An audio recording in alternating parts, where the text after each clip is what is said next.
Alors ici, pour conjuguer entre la nécessité de préserver la religion et le pragmatisme par rapport à des hérétiques qui sont les représentants de la religion officielle, bien sûr à des degrés divers, il est possible de répondre à deux niveaux. Au premier niveau, il faut dire que dans l'absolu, il faut réfuter éventuellement avec violence des hérétiques qui s'éloignent de l'orthodoxie lorsque l'orthodoxie est prépondérante, lorsque l'orthodoxie est forte, et plus cette hérétique est proche de l'orthodoxie et plus virulentes seront éventuellement les réfutations à son encontre, étant donné qu'avec lui, l'amalgame est les plus grands. Donc dans un contexte déterminé, il recevra des réfutations plus acerbes, éventuellement, même s'il est plus louable sous un certain angle, en vue de préserver la religion. Donc il faut distinguer entre la préservation de la religion et le mode de punition approprié en vue de défendre ce premier principe, qui est la défense de la religion. Donc ici, il faut envisager la chose en deux étapes, en deux temps. Et malheureusement, beaucoup d'amalgames règnent sur la chose. On s'imagine que défendre la religion sans passer par une punition, cela revient à négliger la défense de la religion ou à minimiser la défense de la religion.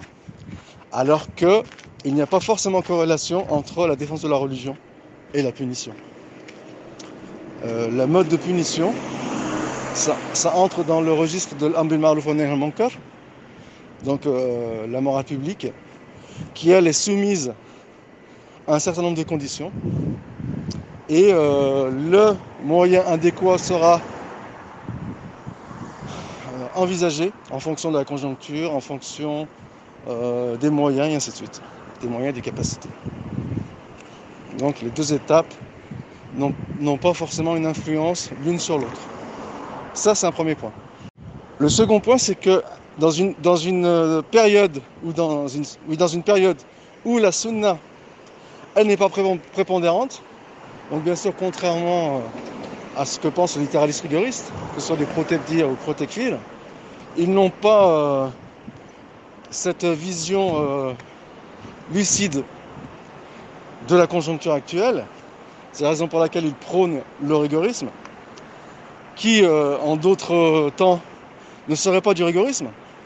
Donc ils sont rigoristes non pas, c'est les mesures qu'ils envisagent, elles sont rigoristes non pas en elles-mêmes, mais puisqu'elles sont mal placées, mais en raison de leur mauvaise application et qu'elles sont malvenues dans une période de faiblesse.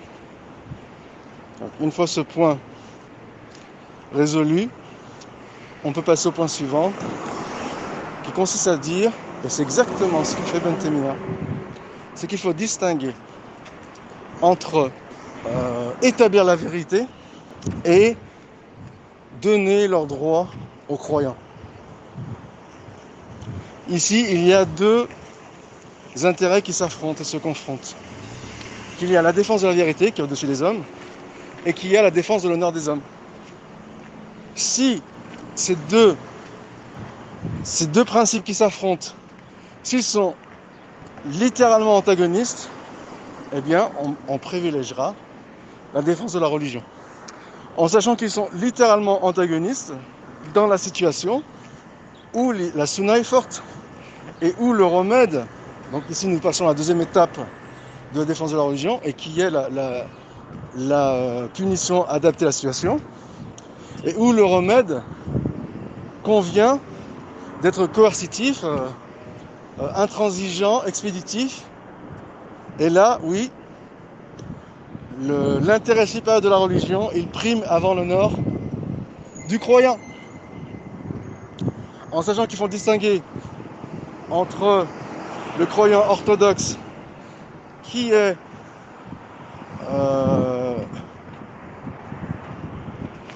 confronté à une erreur, et l'hérétique, et donc le traitement sera différent en fonction de qui on en a affaire, soit un hérétique, soit un orthodoxe qui s'est trompé. Mais il est possible éventuellement que la punition elle soit plus sévère pour l'orthodoxe si l'intérêt supérieur de la religion le réclame. Donc tout est relatif.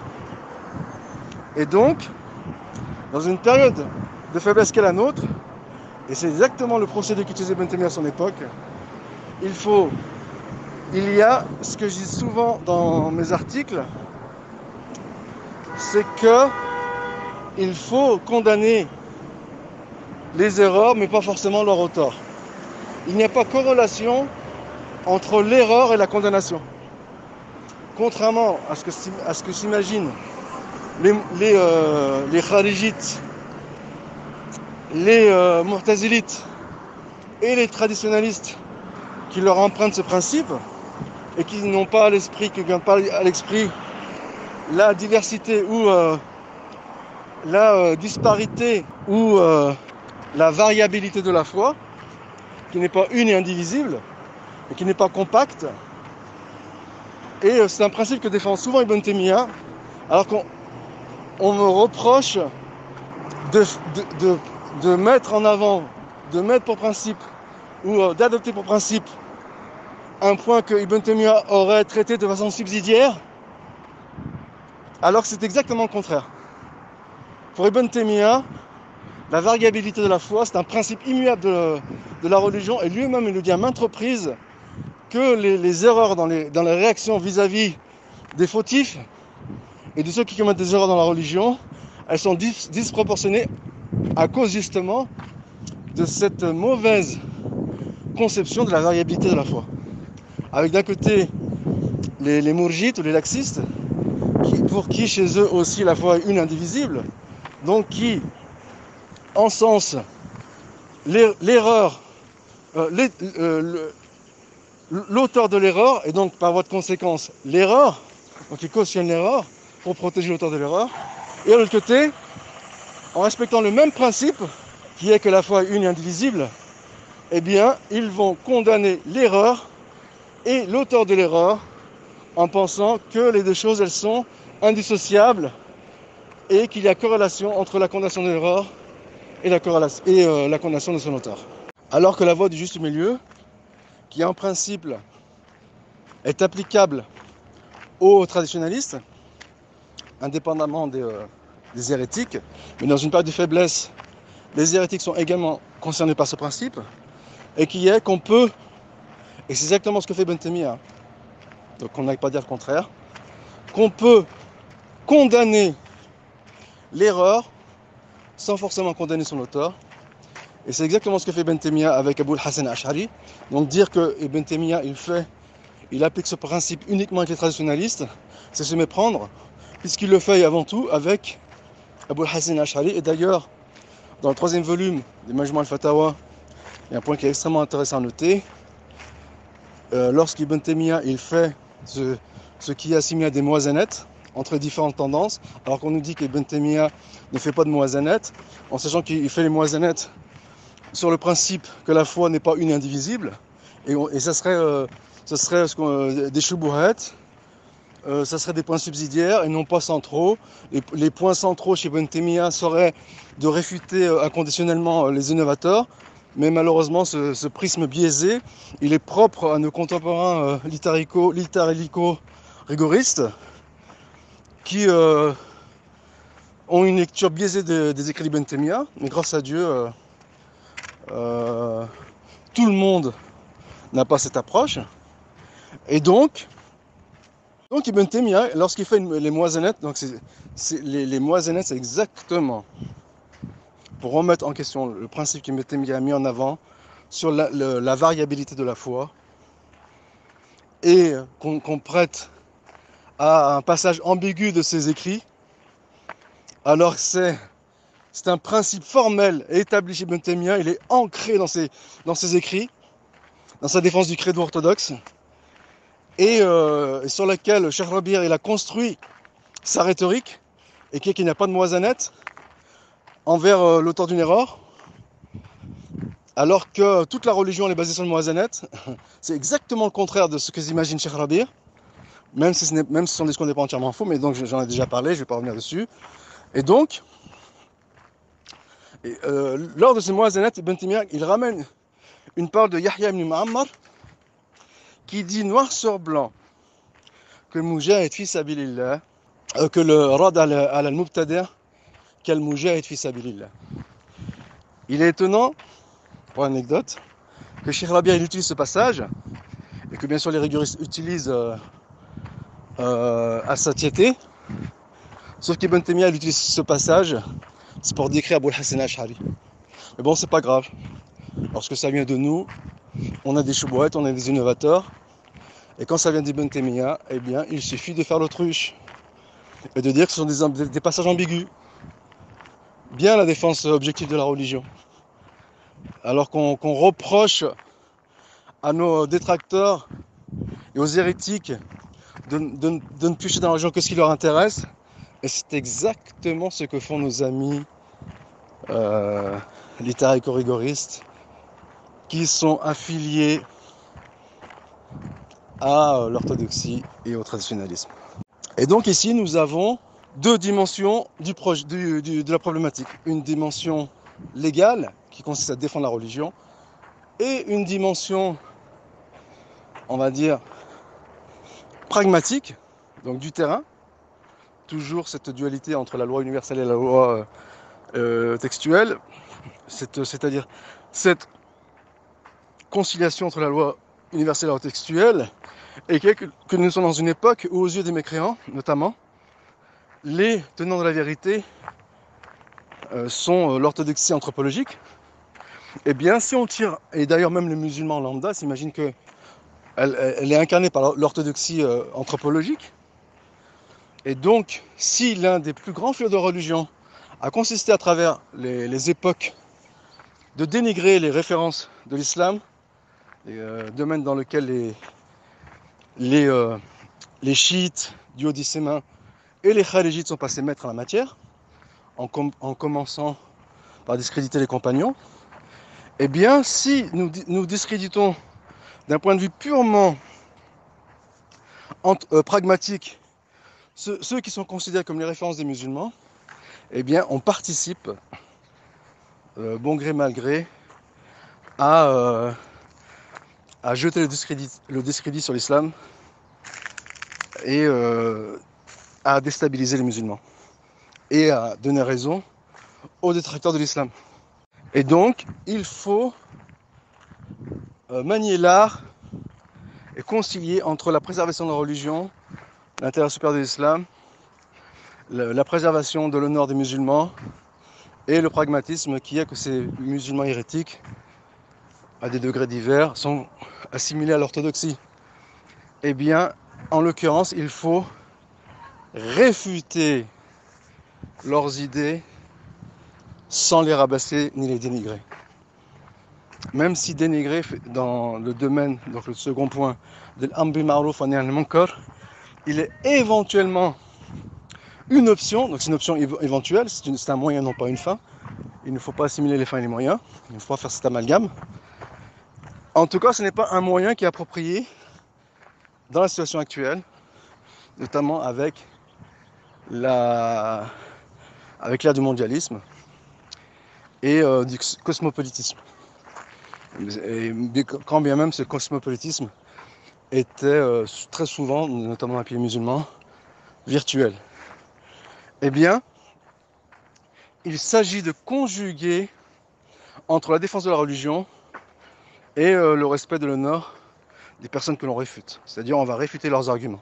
Donc, il n'est pas entièrement de faux de dire qu'on réfute les arguments sans désigner les auteurs. Ce n'est pas entièrement vrai, mais ce n'est pas entièrement faux non plus. Donc, il y a des situations où cette chose s'impose. Et donc, on réfute les arguments et on peut éventuellement jouer, tenir à la fois le bâton et la carotte, c'est-à-dire éventuellement les dénigrer de façon ponctuelle lors d'une réfutation, parce qu'avant tout on est des hommes, et qu'on est animé par nos émotions dans la réfutation et dans la défense de la religion, donc le zèle existe, il ne faut pas dissocier de la dimension intellectuelle de la réfutation, contrairement à ce que prône le monde moderne, qui prône, au nom de l'objectivité qui est purement virtuelle, de dissocier les sentiments, les émotions des idées, alors qu'elles vont de pair. Et donc, il s'agit de manier le bâton et la carotte et de varier, alterner entre la sévérité qui est purement ponctuelle et le retour au calme en éventuellement vantant les vertus de la personne réfutée. C'est exactement ce que faisait Ben Taymiyya, hein. Donc n'en déplaise à nos littéraires-rigoristes, eh bien c'est d'alterner entre les deux. C'est-à-dire ne pas faire de la complaisance à outrance dans un formalisme froid et cynique, consiste à dire oui, tel shir, chez Allah, elle s'est trompé, c'est de l'ijtihad. Allez, on comprend cette démarche démagogue.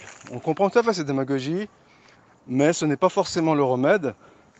C'est-à-dire qu'il faut manier la corde et le bâton, chacun en fonction de sa affinité, il n'y a pas de règles tranchées, rigides, et avec pour ligne de conduite principale de réfuter les idées plus que l'auteur, mais si besoin est, on réfute également l'auteur, surtout s'il faut faire au travers d'un profil à travers l'étude de son profil psychologique qui vont l'amener à l'erreur, eh bien il n'y a aucun mal d'éventuellement le dénigrer. Mais ce n'est pas notre ligne de conduite, ce n'est pas notre motivation principale et on n'en fait pas son cheval de bataille. Voilà comment conjuguer entre les deux. Et chacun, il va jauger la situation en fonction des besoins, en fonction de la conjoncture, en fonction de la situation. Et donc tout n'est pas manichéen, contrairement à ce que cherchent à nous imposer les littérarico-rigoristes. Après, on peut toujours avancer que l'hérétique n'a pas d'honneur. Ce à quoi nous répondons qu'il n'a pas d'honneur. C'est comme tout le principe. Il n'a pas d'honneur si toutes les conditions sont remplies et si toutes les restrictions, en l'occurrence ici il y en a énormément, sont exclues, ou si toutes les objections sont exclues. Et donc, il n'a pas d'honneur dans la situation où la sunna est répandue et où la seule motivation l'ayant poussé à dévier du droit chemin, ce sont les passions. Et quelqu'un qui est ému par les passions, éventuellement, il n'a pas d'honneur. Mais c'est après Qiyamut al-Hujja, donc une fois que la preuve est établie contre lui, et si les conditions sont remplies, et non dans l'absolu. Donc encore une fois, dire qu'il n'a pas d'honneur, ce n'est pas une fin en soi, puisque ce principe, il est valable également pour, même s'il est plus prononcé pour l'innovateur, pour l'hérétique, il est valable également pour le pécheur, qui, s'il expose ses péchés ouvertement, il n'a pas d'honneur. Mais le fait est que, dans une situation où le péché il est répandu, eh bien on ne peut pas appliquer ce principe. Sinon ça consisterait à manquer de respect à tout le monde. Ce qui, bien sûr, est invraisemblable.